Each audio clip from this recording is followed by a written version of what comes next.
Welcome back to the second episode of No Rhyme, No Reason. I'm your host, Aaron Bergeron, and I'm here with my co-host, Aaron Williams, Hello. and my other co-host, Ernesto Santana. Yellow. So for this episode, we touched on it last time, but just want to go over our fantasy league. It's one of the things that really brings the three of us together. We've been doing this together now for 2 years with Aaron, and Ernesto. And me and Ernesto have been doing this now for, I believe, 3 years. So It has been. it is a very fun tradition. We have a blast. Me and Ernesto have both won the league. Aaron has not. But for anyone who doesn't know, fantasy football is a make-believe game on the internet where basically people will select NFL players and they will track their stats, and those stats equal made-up points. And those made-up points go head-to-head to another person that you will be against that week. And if their made-up points are more than your made-up points, you lose. And if your made-up points are more than their made-up points, you win. A lot of people are probably familiar with it, or at least know somebody who does it. It's pretty addicting. It's a weird way to watch football, but it definitely makes it more interesting, especially if you like a terrible team like myself. It definitely makes the NFL season way more exciting. I don't know if either of you want to add in anything about it. Absolutely. I told someone earlier today because we were talking about it, and I basically just told them it will give you a gambling problem, realistically. Especially if you're hyper competitive like me, football is already competitive enough. And then when you give fantasy points to players, and I can beat actual people at pure wits and strategy, it's fantastic. Makes my Sunday fantastic. It also makes the months where there's no football going on absolutely terrible, because all I'm doing is waiting for football to come back. Anything you would like to add, Popeye? Yeah, well, this is my second year. You'd think I'd do better with the picking process my second year. That's not true. I feel like I did worse this year than I did last year. Absolutely. I'm just... For all the football fans out there, why don't you explain how your draft went this year? Oh, well. So, I wanted last year... I was like, I'm going to research more for next year. I'm going to do this. I'm going to do that. But then once we had Harley, that didn't really go as planned. So as fantasy kept inching closer and closer, I would think about it more, but I would have good intentions and be like, oh yeah, I want to look it up. That never happened. Come draft morning. Since there is a 3-hour difference, I am 3 hours behind from Wayne and Ernesto. We started around noon your time, so around 9 o'clock our time. And I wasn't as comfortable picking this time. I didn't really know. Last time I at least had a list of people who I wanted. I didn't have any of that, so it was kind of just picking. So let me take over here and just speak to the people who follow football. Popeye's third overall pick was Derrius Guice after he had torn his fourth overall pick was Derrius Guice after he had torn his ACL. He followed that pick with a back-to-back picks of the Jaguars defense and Marcus Mariota. And then it really just became a game of who is he going to draft next? And it all kind of culminated at the end of the draft. He had the last pick because he was a 12 spot, and I told him to pick Tyrod Taylor, who's the quarterback for the Cleveland Browns, as his backup quarterback. And I texted it to him, and so a backup to Marcus Mariota, might we add?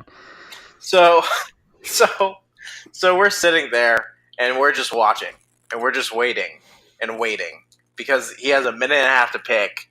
And so I text him and we're sitting there and he calls me and I decline it.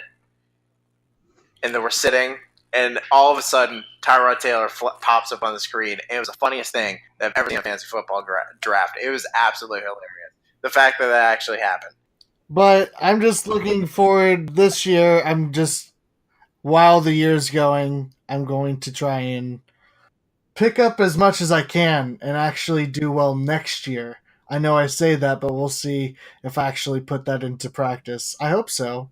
I have good intentions. I want to be good because last year I was not hot either. Not at all.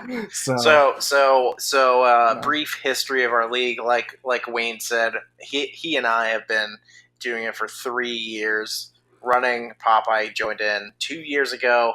As of right now, there's 7 who have been in the league the entirety of its existence, and then there are 5 filler pieces who, people have come and gone. Popeye and another gentleman named Daniel are the 2-year vets, and then we have 3 completely new people, 2 of which they're absolute wild cards. They don't know what they're doing. One decent intimidates me. But just a brief list of names here. You've got Wayne, myself, Popeye, and then you have Wayne's brother Kyle, Wayne's wife Brittany, Brittany's brother Adam, Dylan, Daniel number 1, Daniel number 2, John, Luke, and Lindsay. And I feel like should we go over who the 3 of us have on our teams at the very least? Yeah, sure. That's fine by me. Do you want to start? I'll start it off. So on my team, I'm starting off with Big Ben at QB. I think I took him in like the 11th round. I took quarterback last. Todd Gurley, I had the 2nd overall pick. I went Gurley because pick number 1 went Lev Bell, who might not play for 10 weeks now, which is fantastic for Ernesto. Speaking on to that, I have Le'Veon Bell's backup, James Conner, as my number 2 running back. Doug Baldwin, Juju Smith-Schuster, Evan Ingram, Jordy Nelson, Justin Tucker are the main staff on my team. And a bench full of Marshawn Lynch, Adrian Peterson, Will Fuller, Calvin Ridley, Mike Williams, and Tyler Lockett. So that is my team. Should I go through your guys' team as well? Just make it simple. You can go through my team. I mean, I don't really care about that. No, I'm going to save that one for last because it's the absolute best. All right, so QB, I'm rocking Kirk Cousins. I got Christian McCaffrey and Deion Lewis as my running backs. I got Odell Beckham Jr., T.Y. Hilton, Delaney Walker, Adam Thielen. Got the Lions defense and Will Lutz as my kicker. And then my backups on my bench, I got Michael Crabtree, Kerryon Johnson, Chris Thompson, Kenny Stills, Mohamed Sanu, and Corey Clement. And luckily, I have not had any injuries yet. Yeah, I got injured. Jerick McKinnon was actually my first running back, number 2. And he got injured about 45 seconds after I took him in the 2nd draft that I had this season. So, off to a great start into my teams, with my 2nd running back going down right before everything starts. But that doesn't matter because I'll still win more than likely. I'm definitely going to beat Popeye because his starting lineup, we're rocking Marcus Mariota in the first pick, quarterback, Kareem Hunt, solid pick, Lamar Miller, Julio Jones, Pierre Garçon, Austin Hooper, Derrius Guice, who's still playing this weekend. You need to take him out. Jaguars defense, and Steven Gostkowski. And on his bench, he's rocking Devontae Parker, Julian Edelman, Rob Kelly, Alfred Morris, James Washington, and Tyrod Taylor. Of course, the aforementioned Tyrod Taylor. So, realistically, you have a decent starting 3 between Kareem Hunt, Lamar Miller, Julio Jones. But one injury and you are screwed. One injury and you're screwed. One injury and it's not going to be great. Yeah. And then you drafted Alfred Morris. So I couldn't pick him up after Jerick McKinnon went down. I was supposed to pick up Alfred Morris because Jerick McKinnon died. and you had drafted him. Why?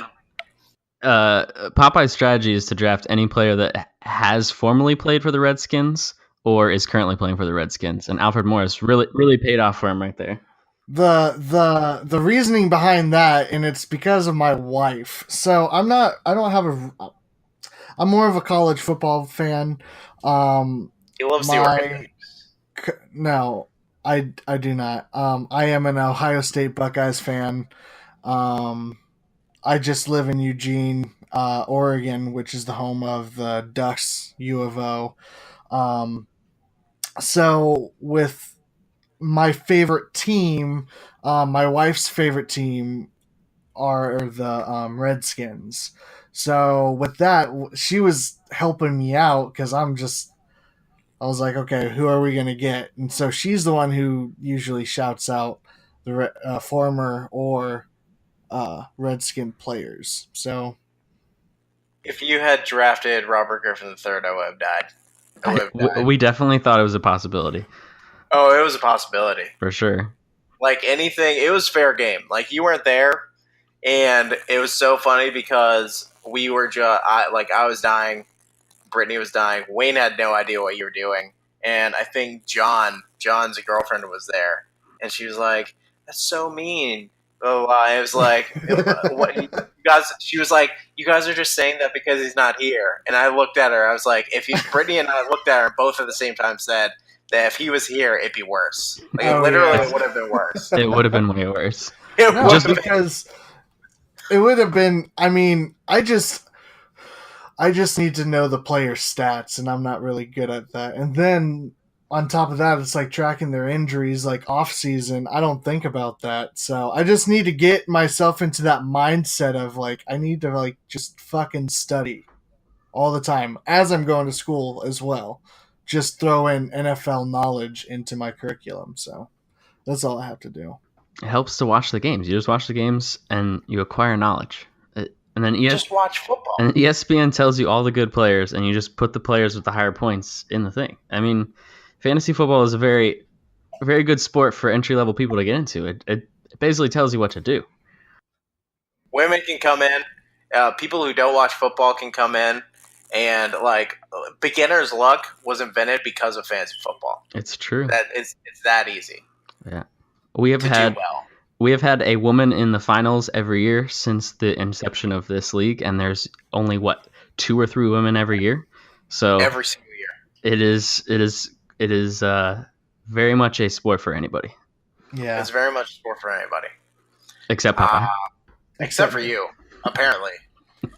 We'll see how next year goes. I don't know. After this year, I really am gonna try my best so I can actually compete, be some sort of a competition next year. So I wish you the best.